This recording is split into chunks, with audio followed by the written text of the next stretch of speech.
Škole bi se nalazile u Poreču, Puli i Bujama.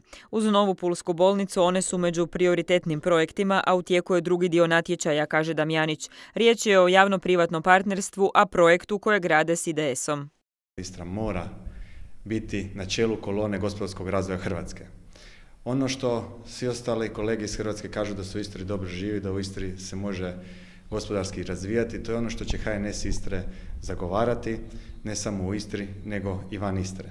Predsjedništvo HNS-a donijelo je odluku da HNS ostaje dosljedan i korektan koalicijski partner. Koaliciju s IDS-om sačuvat će do kraja mandata na županijskoj razini i po podružnicama. U Istri od 22 registrirane HNS ima 15 aktivnih podružnica i 872 člana. Ono što je najvažnije da stranku zbijemo, ono što je najvažnije je da predsjednike podružnica ponovno probudimo i ono što je najvažnije da provodimo narodnjačku politiku HNS-a u Istri. Damjanić je dužan u narednih 90 dana organizirati izbornu skupštinu na kojoj će biti izabran novi predsjednik.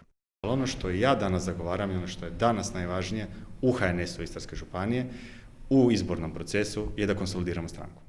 Damjaniću je cilj, kaže, okrenuti novu eru narodnjaštva u istarskom HNS-u.